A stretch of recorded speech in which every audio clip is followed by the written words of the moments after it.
Hi friends, అందరికీ నమస్కారం. అంజలి కథలకి స్వాగతం. ఈరోజు చందమామ కథ పేరు అడగని ప్రశ్న. ఈ కథను రచించిన వారు ఆర్ నాగరాజు గారు. ఒకానొక దేశంలో ఒక సరస్సుకు సమీపంగా ఒక యువకుడు, అతని ముసలి తల్లి ఉండేవారు. తల్లి వయసు మీరినది కావటం చేత ఏమంత శ్రమ పడలేకపోయేది. కానీ యువకుడు బలాఢ్యుడు, ఎంత పని అయినా చేసేవాడు. అతను ఎంత శ్రమపడినా వాళ్ళ గుడిసెలో దరిద్రదేవత శాశ్వతంగా కాపరం పెట్టేసింది. యువకుడు ఎవరి పొలమో కౌలుకు తీసుకుని పంట పండించేవాడు. భూస్వామికి మక్తా ధాన్యం కొలిచినాక ఆ తల్లి కొడుకులకు ఏడాది పొడుగునా తినటానికి కూడా మిగిలేది కాదు. నేను ఒళ్ళు దాచుకోకుండా ఇంత శ్రమపడినా నా దరిద్రం తీరదెందుకు అనుకునేవాడు ఆ యువకుడు. ఎంత ఆలోచించినా ఈ ప్రశ్నకు సమాధానం దొరికేది కాదు. రాను రాను ఈ ప్రశ్న వాడి మెదడును తినివేయసాగింది. దానికి సమాధానం తెలుసుకుంటేనే కానీ వాడికి నిద్రాహారాలు ఉండేటట్లు కనపడలేదు. ఇంతలో వాడికి ఒక వార్త తెలియవచ్చింది. పడమటి కొండ మీద ప్రశ్నలు చెప్పే స్వామి ఉన్నాడట. ఎవరు ఏ ప్రశ్న అడిగినా ఆ స్వామి సమాధానం చెబుతాడట. యువకుడు ఆ స్వామిని అడిగి తన ప్రశ్నకు సమాధానం తెలుసుకుందామని నిశ్చయించుకొని తల్లితో చెప్పి పడమటి కొండలకేసి ప్రయాణమయ్యాడు. అతడు 7 రోజులు ప్రయాణం చేసి దారి పక్కన ఉన్న ఒక గుడిసె దగ్గర ఆగి తలుపు తట్టాడు. ఒక ముసలమ్మ తలుపు తెరిచి అతన్ని లోపలికి రమ్మని, అతడు ఎక్కడికి పోతున్నది, ఏమి పని మీద పోతున్నది అడిగింది. యువకుడు సమాధానం చెప్పాడు. ముసలమ్మ యువకుడికి భోజనం పెట్టి ఆ రాత్రి అతను పడుకునేటందుకు చోటు ఇచ్చి, మర్నాడు అతను తిరిగి ప్రయాణమైతూ ఉండగా, చూడు నాయనా, ఆ ప్రశ్నల స్వామిని అడిగి నా ప్రశ్నకు కూడా సమాధానం తెలుసుకుంటావా? నా కూతురు చక్కని చుక్క, కానీ అది ఏనాడూ మాట్లాడలేదు. దాని మూగతనానికి చికిత్స ఏమిటో కనుక్కోగలవా అన్నది ముసలమ్మ. అలాగే అని యువకుడు మళ్ళీ దారిని పట్టాడు. అతను మరొక వారం రోజులు ప్రయాణం చేసి అమితంగా బడలిపోయి దారి పక్కన కనిపించిన మరొక ఇంటి తలుపు తట్టాడు. ఆ ఇంట్లో ఉండే ముసలాయన తలుపు తెరిచి యువకుడి స్థితి చూసి జాలిపడి అతనికి భోజనం పెట్టించి అతను ఎక్కడికి వెళుతున్నది, ఏం పని మీద వెళుతున్నది అడిగి తెలుసుకున్నాడు. ఆ రాత్రికి యువకుడు ఆ ఇంటనే విశ్రాంతి తీసుకుని మర్నాడు ఉదయము తిరిగి ప్రయాణమైతూ ఉండగా ముసలాయన, చూడు నాయనా, ఆ ప్రశ్నల స్వామిని నా ప్రశ్న కూడా ఒకటి అడుగుతావా ఏమిటి? మా దొడ్లో నిమ్మ చెట్టు ఏపుగా పెరిగి నవనవలాడుతూ ఉన్నది. పూత పూస్తుంది, కానీ కాయలు కాయదు. ఏం చేస్తే అది కాస్తుందో తెలుసుకుని రాగలవా అని అడిగాడు. యువకుడు అలాగే అని చెప్పి ముందుకు నడవసాగాడు. కొన్నాళ్ళు పడమరగా నడవగా దూరాన పడమటి కొండ కానవచ్చింది. కానీ దారికి అడ్డంగా ఒక పెద్ద కొండవాగు నురుగులు కక్కుతూ అతి వేగంగా ప్రవహిస్తూ కనపడింది. దాన్ని ఎలా దాటాలో యువకుడికి అర్థం కాలేదు. కనుచూపు మేరలో దానిమీద ఎలాంటి వంతెనా లేదు. ఏమి చేయటమా అని ఆలోచిస్తూ యువకుడు ఒక బండరాతి మీద కూర్చొని ఉండగా వాగులో నుంచి ఒక మహాసర్పం తలపైకి లేచింది. దాన్ని చూసి భయపడి యువకుడు చప్పున 4 అడుగులు వెనక్కి వేశాడు. నన్ను చూసి ఎందుకు భయపడతావు కుర్రాడా? నేను ఎవరికి ఎలాంటి అపకారమూ చెయ్యను. నువ్వు ఇక్కడ ఏం చేస్తున్నావు అని ఆ మహాసర్పం అడిగింది. యువకుడు దానికి తన పని గురించి చెప్పాడు. ఆ స్వామిని నా ప్రశ్న కూడా అడుగుతావా? నేను ఎవరికీ ఎలాంటి హాని చేయలేదు కదా. 1000 ఏళ్లుగా నేను ఈ వాగులో ఎందుకు బందీగా ఉన్నానో, నాకు స్వర్గప్రాప్తి ఎందుకు లేదో కనుక్కుని వస్తావా అని అడిగింది మహాసర్పం. నన్ను ఈ వాగు దాటిస్తే అలాగే కనుక్కొని వస్తాను అన్నాడు యువకుడు. మహాసర్పము అతన్ని తన మెడ మీద ఎక్కించుకొని వాగు అవతల గట్టు మీదకి దించింది. అతను పడమటి కొండలను చేరుకొని పైకి ఎక్కాడు. కొండ మీద అతనికి ఒక అతి పురాతన నగరం కనిపించింది. నగరం మధ్య ఎత్తైన ప్రాకారాలు గల భవనం ఉన్నది. ప్రశ్నల స్వామి ఎక్కడ ఉంటారని అడిగితే ఆ భవనంలోనే ఉంటారని తెలిసింది. యువకుడికి ప్రశ్నల స్వామి వారి దర్శనం తేలికగానే లభించింది. యువకుడు స్వామివారి ఎదుట సాష్టాంగపడి, స్వామి, నా పక్షాన ఇతరుల పక్షాన తమని 4 ప్రశ్నలు అడిగి సమాధానాలు తెలుసుకుని పోదామని చాలా దూరం నుంచి వచ్చాను అన్నాడు. 3 ప్రశ్నలకు మించి సమాధానం చెప్పను. ఎవరి ప్రశ్నలైనా సరే 3 మాత్రమే అడుగు అన్నాడు స్వామివారు. యువకుడు కొంచెం ఆలోచించి తన ప్రశ్న అడగటం మానేసి మిగిలిన 3 ప్రశ్నలు మాత్రం అడిగాడు. స్వామివారు 3ంటికి సమాధానాలు చెప్పాడు. యువకుడు మరొకసారి స్వామివారికి నమస్కారం చేసి తిరుగు ప్రయాణమయ్యాడు. అతను వాగు దగ్గరికి వచ్చేసరికి మహాసర్పము అతని కోసం నిరీక్షిస్తూ ఉన్నది. ప్రశ్నల స్వామిని అడిగి నా ప్రశ్నకు సమాధానం తెలుసుకున్నావా అన్నది మహాసర్పం. తెలుసుకున్నాను. నీవు 2 సత్కార్యాలు చేస్తే నీకు స్వర్గప్రాప్తి కలుగుతుందట అన్నాడు యువకుడు. ఏమిటా 2 సత్కార్యాలు అని మహాసర్పం అడిగింది. ఒకటి నన్ను వాగు దాటించటము అన్నాడు యువకుడు. మహాసర్పము అతన్ని వాగు దాటించి రెండవది ఏమిటి అని అడిగింది. నీ నెత్తిన మణి ఉన్నదట, అది చీకట్లో ప్రకాశిస్తుందట, దాన్ని నువ్వు విసర్జించాలి అన్నాడు యువకుడు. మహాసర్పము తల వంచి దాన్ని నువ్వే తీయి అన్నది. యువకుడు సర్పం తల మీద మణిని పట్టుకుని ఊడలాగాడు. వెంటనే సర్పము గంధర్వుడుగా మారి ఆకాశంలోకి ఎగిరిపోతూ ఆ మణిని నువ్వే ఉంచుకో అని కేకపెట్టి మబ్బుల వెనక కనపడకుండా పోయాడు. తర్వాత కొంతకాలానికి యువకుడు ముసలాయన ఇల్లు చేరుకొని, మీ నిమ్మ చెట్టు క్రింద బోలెడు వెండి బంగారము పాతి ఉన్నదంట, దాన్ని తవ్వి తీస్తే చెట్టు కాయలు కాస్తుందని స్వామివారు చెప్పారు అన్నాడు. వెంటనే ముసలాయన ఆయన కొడుకు కలిసి చెట్టు క్రింద తవ్వటం మొదలుపెట్టారు. చెట్టు దిగువన నిజంగానే వెండి బంగారాలు ఉన్నాయి. కానీ వాటిని బయటికి తీయటము ఆ ఇద్దరికీ సాధ్యం కాలేదు. అందుచేత యువకుడు కూడా వారికి సహాయం చేసి ఆ నిక్షేపాన్ని యువతలికి లాగాడు. ముసలాయన కృతజ్ఞతతో, బాబు నీకు చాలా రుణపడి ఉన్నాము, నువ్వు పట్టుకుపోదగినంత వెండి బంగారాలు పట్టుకొని పో అన్నాడు. యువకుడు తాను మోయగలిగినంత వెండి బంగారాలు తీసుకుని కొద్ది రోజులకి ముసలమ్మ ఇల్లు చేరి, మీ అమ్మాయికి తాను పెళ్లాడేవాణ్ణి చూడగానే మాటలు వస్తాయిటమ్మా అన్నాడు. అతని ఈ మాట అంటున్న సమయంలోనే ముసలమ్మ కూతురు బయటికి వచ్చి, ఎవరమ్మా ఈ అబ్బాయి అన్నది. ముసలమ్మ కూతురి నోట మాట రాగానే పరమానందమైపోయి, నువ్వే దాని మొగుడివి నాయనా, నీ వెంట తీసుకుని పోయి పెళ్లి చేసుకో అన్నది. యువకుడు ఆ పిల్లని వెంటబెట్టుకుని ఇంటికి వచ్చేసరికి అతని ముసలి తల్లి దౌర్భాగ్య స్థితిలో ఉన్నది. కొడుకు ఎంతకు తిరిగి రాకపోయేసరికి వాడు చచ్చిపోయాడనుకొని కంటికి మంటికి ఏకధారగా అహోరాత్రాలు ఏడ్చి ఆమె కళ్ళు పోగొట్టుకున్నది. అమ్మా, నీకు కోడల్ని తెచ్చాను అంటూ యువకుడు తాను వెంట పెట్టుకుని వచ్చిన పిల్లను ఆమె ముందుకు తోశాడు. అతని తల్లి ఆ పిల్లను దగ్గరకు తీసుకుని ముఖం తడివి తలరాచి, నా తల్లే అంటూ ముద్దు చేసింది. ఇదిగోనమ్మా మణి కూడా తెచ్చాను అంటూ యువకుడు తాను తెచ్చిన మణిని ఆమె ముఖం దగ్గర పెట్టాడు. నీకోసం ఏడ్చి ఏడ్చి కళ్ళు పోగొట్టుకున్నాను నాయనా, కళ్ళు కనపడవు అన్నది తల్లి. అయ్యో అమ్మా, నీకు కళ్ళుంటే నీ కోడలిని ఈ మణిని నేను తెచ్చిన వెండి బంగారాల్ని చూసి ఎంతో సంతోషించేదానివి కదా అన్నాడు యువకుడు. అతను ఆ మాట అంటూ ఉండగానే అతని తల్లికి చూపు వచ్చేసింది. ఆ మణికి కోరిన వరాలిచ్చే ప్రభావం ఉన్నట్లు స్పష్టమైంది. అందుచేత ఆ యువకుడు అతని భార్య తల్లి ఏ లోటు లేకుండా సుఖంగా జీవించారు. మరొక కథ పేరు ధైర్యం వల్ల లాభం. ఈ కథను రచించిన వారు సి వాసుదేవరావు గారు. ఒక గ్రామంలో ఒక బ్రాహ్మణుడు ఉండేవాడు. ఆయన ప్రేతకర్మలు చేయించేవాడు.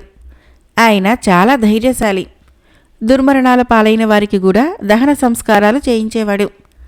ఎక్కడన్నా మనుషులు హత్య చేయబడినా, ఊరిపోసుకుని చచ్చిపోయినా దహన సంస్కారాలు చేయటానికి ఈ బ్రాహ్మణున్నే పిలిచేవారు. ఎందుకంటే అలాంటి శవాలకి సంస్కారం జరిపించటానికి మామూలు బ్రాహ్మణులు భయపడేవారు. బలవంతపు చావు చచ్చిన వాళ్ళు దయ్యాలయ్యి బతుకున్న వాళ్ళని బాధిస్తారని అందరూ నమ్మేవారు. ఈ ప్రేతకర్మలు చేయించే బ్రాహ్మణుణ్ణి ఒకసారి 7-8 మైళ్ళ దూరంలో ఉన్న ఒక గ్రామం వాళ్ళు పిలిచారు. అక్కడ బ్రాహ్మణుడు తన పని పూర్తి చేసేసరికి చీకటి పడిపోయింది. ఈ చీకట్లో మీ ఊరు వెళ్ళవద్దు, ఈ రాత్రికి ఇక్కడే పడుకొని రేపు ఉదయం వెళ్ళండి అన్నారు గ్రామస్తులు. ఎందుకు? భోజనం వేళకు ఇల్లు చేరిపోను అన్నాడు బ్రాహ్మణుడు. మరేం లేదు, మీ ఊరికి మా ఊరికి మధ్య ఉండే శ్మశానంలో దయ్యాలున్నాయట. అవి రాత్రివేళ ప్రయాణికులను పట్టుకొని నానా తిప్పలు పెడతాయట అన్నారు గ్రామస్తులు. బ్రాహ్మణుడు విరగబడి నవ్వుతూ, దయ్యాలు భూతాలు నన్నేం చేస్తాయి? నేను ఈ రాత్రికి ఇల్లు చేరాలి అంటూ బయలుదేరాడు.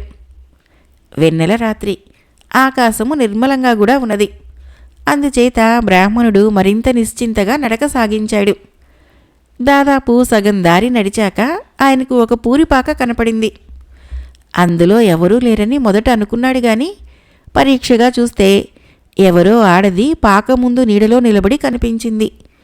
ఆమె ఇంటికేసి తిరిగి ఉండి బ్రాహ్మణుడు సమీపించినా కూడా ఆయన కేసి తిరగలేదు. ఇది ఏ మొగుడుతోనో అత్తగారితోనో దెబ్బలాడి ఎవరికీ చెప్పకుండా పారిపోయి వచ్చి ఉంటుంది. తెల్లారే లోపల ఏ నూతిలోనో గోతిలోనో దూకి ప్రాణాలు తీసుకుంటుంది. ఇటువంటి వాళ్లకు చాలామందికి దహనాలు నా చేతి మీదుగా చేయించాను. ఈ పిల్లకి కాస్త బుద్ధి చెప్పి ఇంటికి పంపించేయాలి అనుకున్నాడు బ్రాహ్మణుడు. ఎవరివే నువ్వు? నిర్భాగ్యురాలివా? ఈ వేళప్పుడు ఇక్కడ ఎందుకున్నావు? నువ్వు ఎవరో, నీకు వచ్చిన కష్టమేమిటో దాచకుండా నాతో చెప్పు. నేనెవరికీ చెప్పనులే. నీకు అభ్యంతరం లేకపోతే నిన్ను మీ ఇంటికి చేర్చుతాను కూడా అన్నాడు బ్రాహ్మణుడు ఆ మనిషితో. ఆమె అప్పటికీ వెనక్కి తిరక్క, ఊళ్ళో వాళ్ళ విషయాలని నీకెందుకు? నీ దాన నువ్వు పోరాదు అన్నది అమర్యాదగా. ఆ మనిషి ఒకంతటగా దారికి వచ్చే రకంగా లేదనుకున్నాడు బ్రాహ్మణుడు. అడిగినంత మాత్రాన అంత గింజుకుంటావేంటి? ఈ వేడప్పుడు నిన్ను ఇలా విడిచి నా దారిన పోవాలంటే నా అంతరాత్మ ఒప్పుకుంటుందా? మీది ఏ గ్రామమో చెప్పు, కనీసం నీ పేరైనా చెప్పు. లేదు, మీ వాళ్ళెవరో చెబితే వాళ్లకు కబురందిస్తాను. వాళ్ళొచ్చి నిన్ను తీసుకుపోతారు అన్నాడు. మంచిగా వెళ్ళవన్నమాట. నిన్ను పడతాను, కాచుకో అంటూ ఆమె వెనక్కి తిరిగింది. ఆమె ముఖము రక్తహీనంగా పాలిపోయి శుద్ధలాగా ఉన్నది. ఆమె తప్పకుండా దెయ్యమే అయ్యుండాలని బ్రాహ్మణుడు గ్రహించాడు. ఆయనకి దడ ప్రారంభమైంది. కానీ ధైర్యం గలవాడని, తనకున్న ఖ్యాతిని కాపాడుకోగలందులకు ఆయన తన భయాన్ని తొక్కిపట్టి, నన్ను పడతావా? ఏది పట్టు? దయ్యం పట్టాలని నేనెంతో కాలంగా ఎదురుచూస్తున్నాను అంటూ పెద్దగా నవ్వాడు. దయ్యము జుట్టు విదిలించుకొని నాలుక బయటికి చాచింది. బ్రాహ్మణుడికి భయం చాలా భాగం తగ్గిపోయింది. దయ్యాలు నీకన్నా రెట్టింపు పొడుగున నాలుకలు చాచడం నేనెరుగుదును అన్నాడాయన దయ్యంతో. దయ్యము ఈ మాటకు చిన్నబోయినట్లు కనపడి నాలుక లోపలికి తీసుకొని నోటి నుంచి చెవుల నుంచి రక్తం కార్చసాగింది. లాభం లేదే అమ్మాయి, నీకన్నా చాలా భయంకరంగా రక్తం కార్చిన శవాలని నేనెన్నో చాలా చూశాను. నువ్వు వట్టి చేతగాని దయ్యంలా కనిపిస్తున్నావు అన్నాడు బ్రాహ్మణుడు. దయ్యము నిరుత్సాహపడిపోయి, అవునండి, మీకు నిజం చెప్పేస్తాను. నాకు అనుభవం లేదు. రేపు ఆత్మహత్య చేసుకోబోతున్న ఒక ఆడపిల్ల దయ్యాన్ని నేను ఈ ఆత్మహత్య ఎలా జరిగించాలా అని తెగ ఆలోచిస్తున్నాను. మీ దారిన మీరు వెళ్ళినట్లయితే నేను నిశ్చింతగా ఆలోచిస్తాను అని బ్రాహ్మణుణ్ణి బతిమలాడింది. ఓసి నీ కడుపుడకా అని బ్రాహ్మణుడు తన మనసులోనే అనుకొని ఆత్మహత్య చేసుకోబోతున్న పిల్ల మీద జాలిపడ్డాడు. ఆయన పైకి దయ్యం మీద సానుభూతి నటిస్తూ, బతుకున్న దయ్యాన్ని నేనింతవరకు చూడలేదమ్మాయి, పాపం ఆ పిల్ల ఎవరో అన్నాడు. ఆ కనిపించే గ్రామంలో తూర్పు వైపున ఉండే వడ్రంగి వాళ్ళ కోడలు అన్నది దయ్యం. నిజంగానా? పాపం ఆ పిల్లకేం కష్టం వచ్చిందో అన్నాడు బ్రాహ్మణుడు. ఇంకేం రావాలి? అత్తముండ కోరంటికం పెట్టి దాని ప్రాణం కొరికేస్తున్నది అన్నది దయ్యం. ఇంకేం? నీకు శ్రమ లేనే లేదన్నమాట. జరగవలసిందేదో అత్త చేతి మీదుగా జరిగిపోతుంది అన్నాడు బ్రాహ్మడు. అదంత తేలికనుకుంటున్నారా? నేను ఎంతో శ్రమపడి పథకం ఆలోచించాను కూడా అన్నది దయ్యం. భేష్, నీ పథకం పారేనా అన్నాడు బ్రాహ్మడు. ఎందుకు పారదు? రేపు అత్తముండ నోము నోస్తున్నది. పుట్టేడు అరటిపళ్ళు తెప్పించింది, ముత్తైదువులకు తాంబూలాలలో పెట్టి ఇవ్వటానికి. ఈ రాత్రి ఆ బుట్టని అటక మీద దాచేస్తాను. అప్పుడు ఆ అత్తముండ కోడల్ని నానా తిట్లు తిడుతుంది. ఏ పాపము ఎరగని కోడలు కాస్త ఆత్మహత్య చేసుకుంటుంది అంటూ దయ్యము అమాయకంగా రహస్యం బయటపెట్టేసింది. ఓసి నీ కడుపుడక అని బ్రాహ్మణుడు తనలో మళ్ళీ అనుకొని పైకి దయ్యంతో, బాగుంది, ఇక నేను కదలాలి, కాలాతీతమైపోతున్నది, వస్తా అంటూ తన గ్రామానికి బయలుదేరాడు. ఆయన ఆ రాత్రి ఇల్లు చేరి భోజనం చేసి పడుకొని తెల్లవారుతూనే లేచి తూర్పు వైపున ఉండే వడ్రంగుల ఇంటికి వెళ్ళాడు. ఆయన ఇంటి బయట ఉండగానే లోపల నుంచి పెద్దగా అరుపులు కేకలు వినిపిస్తున్నాయి. బ్రాహ్మణుడు చల్లగా లోపలికి అడుగు పెట్టేసరికి ఇంటావిడ ఇల్లెగిరిపోయేటట్లు కోడలి మీద అరుస్తున్నది. కోడలు నడవాలో ఒక మూల కూర్చొని వెక్కి వెక్కి ఏడుస్తున్నది. ఏమిటర్రా ఈ సందడి అంటూ బ్రాహ్మణుడు లోపలికి వచ్చాడు. ఈ తప్పుడు ముండతో వేగలేకుండా ఉన్నాను. బాబుగారు, నా చేత్తోనే నేనిక్కడ పెట్టిన పళ్ళపుట్ట మాయమైపోయింది. గర్భాత్రపుది అన్నీ తినేసింది. నేను ఆ మాత్రం తెలుసుకోలేని పిచ్చి ముద్దునా అన్నది అత్త గుక్క తిప్పుకోకుండా. ఎందుకమ్మా అంత హైరాణ పడిపోతావు? నీ పళ్ళబుట్ట అటక మీద ఉన్నది అన్నాడు బ్రాహ్మణుడు. ఇక్కడ పెట్టిన పళ్ళు అటక మీదకి వాటంతటా అవి పోతాయటండి. అదే పెట్టాలి, లేదా ఎవరి చేతనన్నా పెట్టించాలి అంటూ అత్త కోడలికేసి కొరకొరా చూసింది. ముందు అటక మీద చూడవమ్మా, ఆ పళ్ళబుట్ట అక్కడ ఉన్నది లేంది, నన్ను కూడా రూఢి చేసుకొని అన్నాడు బ్రాహ్మణుడు. అటక మీద అరటి పళ్ళ బుట్ట ఉండనే ఉన్నది. అయితే ఆ దయ్యం చెప్పిన మాట నిజమేనన్నమాట అన్నాడు బ్రాహ్మణుడు. దయ్యమేమిటండోయ్ అన్నది అత్త అనుమానంగా. బ్రాహ్మణుడు తనకు దయ్యం కనిపించి తనతో మాట్లాడటం గురించి చెప్పాడు. అత్త ఆ బ్రాహ్మణుడి ధైర్యానికి ఆశ్చర్యపడింది. కోడలు ఏడవటం మానేసి చిన్నగా నవ్వనారంభించింది. తన కృషి ఫలిస్తున్నదని గ్రహించి బ్రాహ్మణుడు అత్తతో, చూసావటమ్మా, ఇవాళ నీ కోడలి ఆత్మహత్య వెంట్రుక వాసులో తప్పింది. కానీ నీ బుద్ధి మార్చుకోకపోతే ఆ పిల్ల ఏదో ఒకరోజు తన ప్రాణం తీసేసుకుంటుంది. ఆ తర్వాత నీ పాటలు పగవాడికి కూడా వద్దనేటట్లు ఉంటాయి. తర్వాత నీ ఇష్టం అన్నాడు. అత్త కోడలికేసి తిరిగి, నా పరువు నట్టేట కలపకే నా తల్లి, నీకు చందమామ కావాలన్నా తెచ్చిస్తాను. అఘాయిత్యాలు మాత్రం చెయ్యకు, నీకు పుణ్యం ఉంటుంది అన్నది. ఇక ఆ కోడలికి అత్త అరడి ఉండబోదని రూఢి చేసుకుని బ్రాహ్మణుడు తన ఇంటికి చక్కా పోయాడు. మరొక కథ పేరు గుమ్మడికాయల దొంగ. ఈ కథను రచించిన వారు బూర్లె నాగేశ్వరరావు గారు. ఒక గ్రామంలో గుమ్మడికాయల వ్యాపారి ఒకడు ఉండేవాడు. అతను తాను పండించిన గుమ్మడికాయలని మధ్యవారికి అమ్మక బండి మీద తీసుకుని పోయి గిరాకీ బాగా ఉండే దూర గ్రామాలలో అమ్మి సొమ్ము చేసుకునేవాడు. ఒకనాడు అతను ఇలాగే బయలుదేరి తన గుమ్మడికాయల బండితో సహా ఉదయగిరి ప్రాంతంలో ఉన్న ఒక గ్రామం చేరుకున్నాడు. అప్పటికే చీకటి పడుతూ ఉండటం చేత అతను ఆ రాత్రికి ఎక్కడినైనా విశ్రాంతి తీసుకొని తెల్లవారి ప్రయాణం సాగిద్దామనుకున్నాడు. ఇలా అనుకుంటూ అతను బండిని గ్రామంలోకి తోలుకొని పోతూ ఉండగా ఒక ఇంటి ముందు నిలబడి ఉన్న ఆసామి అతన్ని నిలిపి, ఏ ఊరు, ఏం పేరు, ఏం పని అని మామూలుగా ప్రశ్నలు వేశాడు. గుమ్మడికాయల వ్యాపారి తన గొడవ అంతా చెప్పుకొని ఆ రాత్రి తనకు బస కావాలన్నాడు. దానికేం భాగ్యం, ఈ రాత్రికి మా ఇంట బస చెయ్యి అన్నాడు శంకరయ్య అనే ఆ ఆసామి.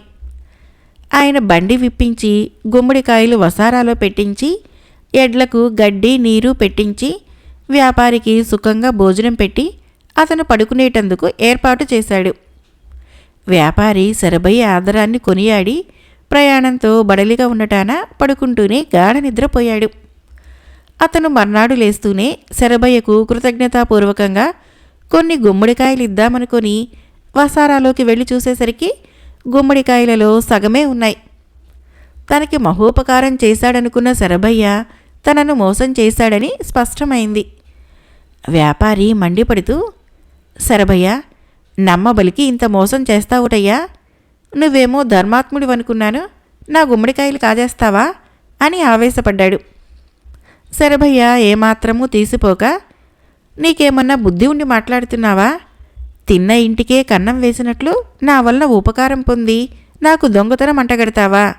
చిచి, నీ వంటి వాణ్ణి చేరదీయటం నాదే పొరపాటు అని రుసరుసలాడాడు. మంచిగా నా గుమ్మడికాయలు నాకిచ్చేయి, నా దాన్ని నేను పోతాను అన్నాడు వ్యాపారి. ముందు బయటికి నడుస్తావా లేదా అంటూ శరభయ్య మీద మీదకి వచ్చాడు. శరభయ్యతో మాట్లాడటం వృధా అనుకొని వ్యాపారి మిగిలిన గుమ్మడికాయలను బండి మీద వేసుకుని న్యాయాధికారి ఇంటికి వెళ్ళి అతడి మీద ఫిర్యాదు చేశాడు. న్యాయాధికారి వ్యాపారితో, నీ గుమ్మడికాయలు దొంగిలించినవాడు శరభయ్య అయితే వాటిని నీకు ఇప్పించడం పెద్ద సమస్య కాదు అని చెప్పి శరభయ్యను పిలుచుకుని రమ్మని మనిషిని పంపాడు. శరభయ్య వచ్చి న్యాయాధికారితో తాను నిర్దోషినని, ఈ వ్యాపారికి కిందటి రాత్రి ఆతిథ్యం ఇచ్చిన పాపానికి తన మీద దొంగతనం నేరం మోపుతున్నాడని, తనకు గుమ్మడికాయలు దొంగిలించవలసిన దుస్థితి లేదని, తన దొడ్లోనే కాసిన గుమ్మడికాయలు తన ఇంట బోలెడు ఉన్నాయని అన్నాడు. నువ్వు చెప్పేదంతా నిజమేనని నాకు తోస్తున్నది. అయినా నీ వల్ల నేరం జరగలేదని నిరూపించుకోవాల్సిన అవసరం ఉన్నది కదా. అందుకని నువ్వు వెళ్ళి మీ ఇంట్లో కాసిన గుమ్మడికాయ ఒకటి తీసుకునిరా అన్నాడు న్యాయాధికారి. శరభయ్య వెళ్ళాడు. అతను తిరిగి వచ్చేలోపుగా న్యాయాధికారి దానయ్య అనే వీధి నాటకాల వాణ్ణి, వైద్యుణ్ణి పిలిచి ఏం చెయ్యాలో వాళ్ళకి రహస్యంగా చెప్పి ఉంచాడు. శరభయ్య గుమ్మడికాయతో తిరిగి వచ్చాడు.